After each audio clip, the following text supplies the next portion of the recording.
話說咧，近日咧呢個肺癌手足嘅事件咧，就突然間就有好多評論咁樣啦。好老實講咧，我哋呢個台咧就有手足打電話上嚟，我哋都唔會太懷疑咧佢哋會咩造假之類嗰啲嘢。但係我覺得咧，大家又唔使太過緊張。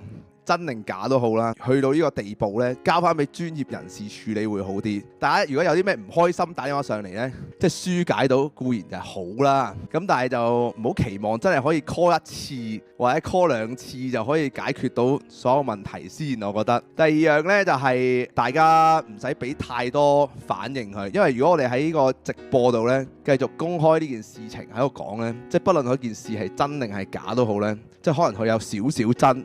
或者有少少係假又好，咁可能都會影響咗個事情嘅發展啊，即係心情啊。今晚咧輕鬆唱歌，佢要打電話上嚟唱下歌咧，疏解下心情咧，我可以接受嘅。即係如果你覺得話有啲咩被騙又好啊，好憤怒，咪打電話上嚟又唱下歌咯。如果你覺得喂唔係喎，即係其實都冇乜嘢啫，咁啊都打電話上嚟唱下歌咯，輕鬆鬆。咁樣就係我哋呢個台，即係嗰個做到件事咯。好老實講，要我哋即係好圓滿地處理咧，其實係冇乜可能嘅。我哋呢啲即係叫做可以疏解到一時大家嗰啲心情咧，其實已經做到好好嘅效果啦。咁希望肺癌手足又好啦，即係各位都身體健康啦。我哋而家可以回應少少啦，大家都知道，你哋任何人打上嚟講嘅事情，我哋一定係會信嘅。大前提就係你講嘅嘢，我哋都會信先，冇理由你一打上嚟我哋 ban 柒你噶嘛，係咪先？你講，尤其是係當你講一啲好緊要、好嚴重，冇人會攞嚟講笑，冇人會攞嚟造假嘅事情，我哋係唔會將你講嘅嘢視為係一個造假或者係搞笑嘅。所以我哋到而家呢一刻，我都必須要同大家講，我哋都會當佢講嘅嘢係真先。咁但係事後嘅發展呢，你哋自己判斷啦。如果佢講嘅嘢係真係假嘅話，咁起碼佢唔係有肺癌，或者佢講嗰啲嘢全部都冇發生，係一件好事嚟嘅。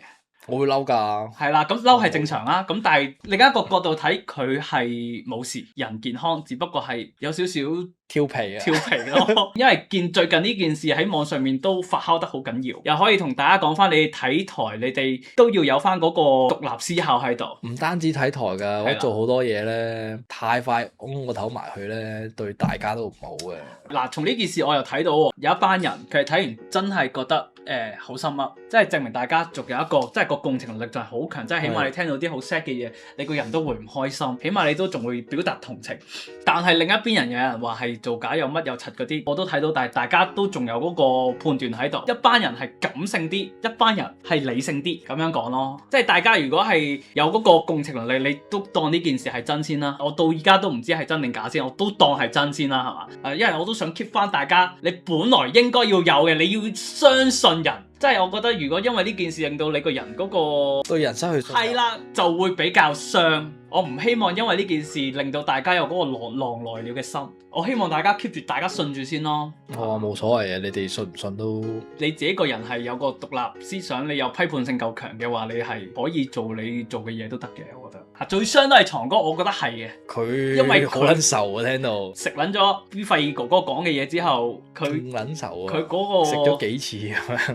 佢個情緒負擔幾緊要先得㗎，係咪先？佢係比較傷啲咯，因為冇辦法，心事台都難做㗎。打得上心事台嘅人咧，佢哋都係有心事㗎啦，有心事，心事多數都係係啦，心事多數都係苦苦地㗎啦，苦苦地啦。你話開心嗰啲，唔同你講啦，我同我啲 friend 講啦，同我講有咩用㗎？係想有個人輔導，但係身邊啲朋友定係你整翻個開心事台啊？開心事台冇咪開心事台啊？冇用㗎。等大家開心事都可以打齋嗱。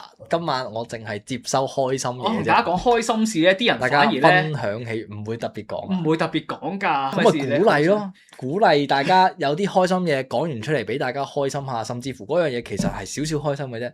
但係其實你講完出嚟咧，可能變到好開心。咁其實係好嘅，咪開良心台啦，屌！良心檸檬啊，屌你！因為下下咁樣 negative 都未必對大家都好啊嘛。心事台係難做嘅，我覺得。難㗎。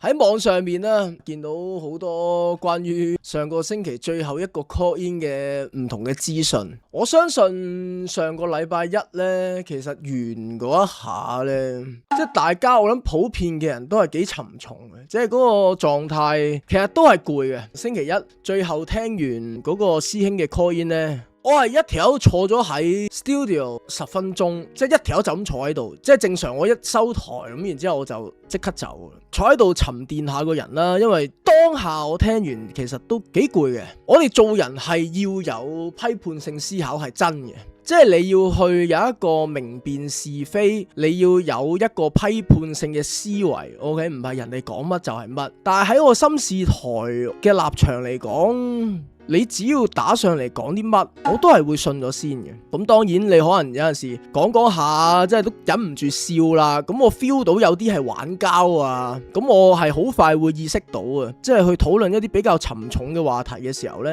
係幾難係去 judge 佢啊，或者係喂話晒你都肺癌末期，成個 call in 冇聽你咳過，你冇可能咁講噶嘛。如果我一嚟到就嚟呢啲嘢，一嚟啦，佢唔會點樣同我傾落去嘅。二嚟，假設有個朋友揾你傾偈咁樣，即係佢同你講佢失戀，我失去咗佢啦，好心好撚痛啊，乜乜乜。你聽佢講完兩句，你劈頭就話唔撚係，早兩日仲見你出緊 story， 又攬又剩，嚇咁撚快散，傾唔到落去啊！當有人揾你傾心事嘅時候呢，我哋嘅角色係一個聆聽者、陪伴者。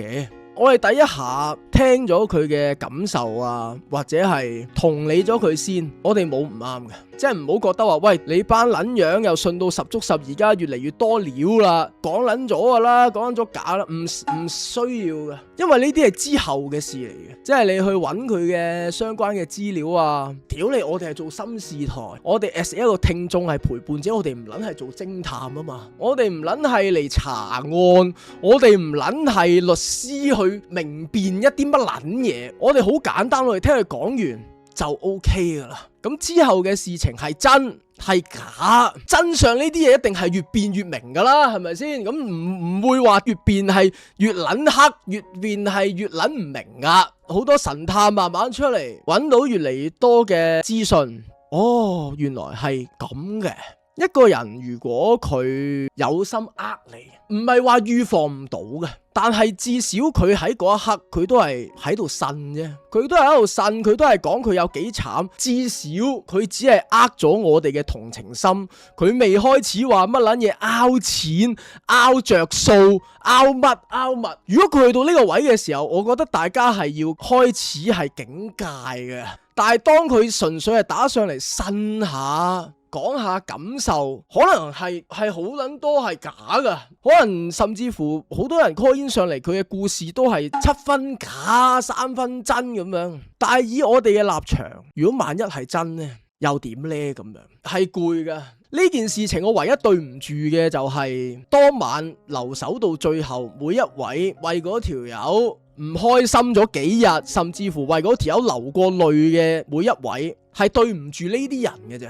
但係冇辦法嘅，我哋 as 一個心事台嘅聽眾，我哋某程度上我哋係一齊經歷緊一啲嘢，即係雖然話就話係我聽佢 call in 啫，但係好多嘅個案，我哋係一齊經歷緊，而實際上去到最後發現撲街，屌你老味，原來所有嘢都唔撚係真嘅時候，我就係會覺得撲街。我係為每一位留守去到最後而為嗰個師兄感覺到可惜，甚至乎失眠唔開心咗2日嘅每一位係感覺到唔好意思，但係冇辦法嘅。我覺得利用人嘅同情心啊，利用人嘅同理心嘅人呢，其實係幾差嘅。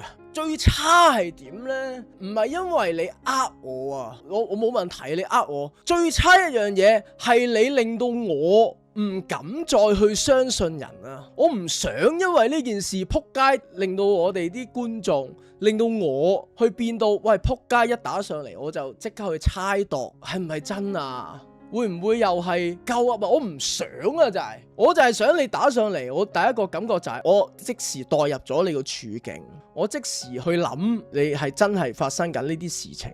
佢最差嘅嘢就係令到我哋對人開始有防範，令我哋唔敢再去相信人。呢樣嘢呢，喺呢個事情入面，我覺得係最痛嘅。再加上佢上個禮拜一可越講越撚誇張，先俾人踢爆啫。禮拜一 call in 之前，再上個禮拜同費 Sir 呢，同易 Sir， 再加埋咪講風涼話，佢老母佢前後打咗上嚟4-5次，一路鋪排一路講嘅時候，其實衰啲講啦，佢如果唔撚係即係講到咁撚誇張，講撚到去又食安眠藥又乜撚柒柒嘅話，佢係有權我哋係再長啲時間嘅，係幾攰啊，係唔容易啊。但係好老實講，心事台就係唔同禮拜二、禮拜三、禮拜四，當然有人打上嚟講啲膠嘢，係咪？好耐以前我哋有嗰啲咩魔導少年啊、波斯王子，其實嗰啲我哋都好中意，即係玩下膠，即係未必一定話去到好撚沉重，但係當然啦，好多時候我哋心入面最放唔低、最唔能夠同人講嘅嘢，我相信大多數都係沉重嘅，而我哋呢個心事台係要有心理準備，係會聽到一啲比較沉重嘅事情，冇辦法避免嘅。但係當我哋同你去分擔，某程度上你釋放一啲負能量，佢唔係走咗噶，佢係嚟咗我哋嗰度。但係佢講完舒服啲，咁當然佢嘅負能量某程度上可能係比我哋每一個都係多，而我哋去聽佢講完，接收到少少，如果可以令到佢舒服啲，某程度上喺唔影響話好大嘅情況下都 OK 嘅。即係喺我嘅角度嚟講，我希望每一位 call in 上嚟講嘅嘢，咁當然冇可能100% 完全呈現到，但係至少嗰件事係要係真實，同時間可能有啲重點講唔到，但係或者係有啲片段可能會遺失咗，但係至少嗰個核心嘅事件係真實嘅先，即係都唔係話好撚大要求啊！即係你 call in 上嚟，你有唔開心係得㗎，人係可以唔開心㗎，而唔開心係好日常㗎。你講出嚟，如果你舒服啲，冇問題嘅。但係至少唔好話利用人哋嘅同理心，利用人哋嘅同情心，而覺得玩完之後喂好撚過癮喎。真嘅希望係假，假嘅希望係真，辛苦藏過咁。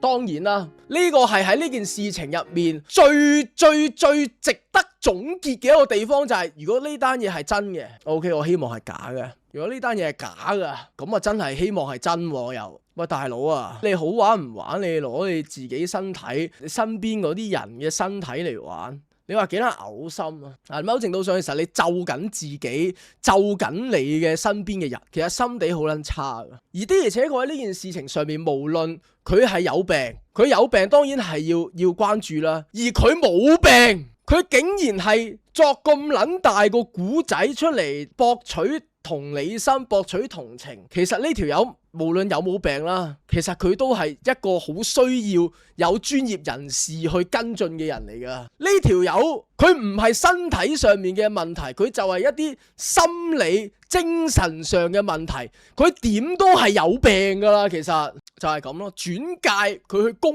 園腦科啊，公園腦科我諗都係適合佢嘅。即係唔好因為呢件事情而失去對人嘅信任咯。呢樣嘢我覺得係最緊要嘅。我哋要承認一樣嘢就係呢個世界係會有好多撲街仔嘅，而我哋俾一啲撲街仔傷害完，係咪就今生唔再信任人，或者係對任何人都充滿戒心？唔係嘅，萬一佢係個好人呢？希望大家唔好唔再相信身邊嘅人，我相信身邊善良嘅人係佔大多數嘅，就係咁。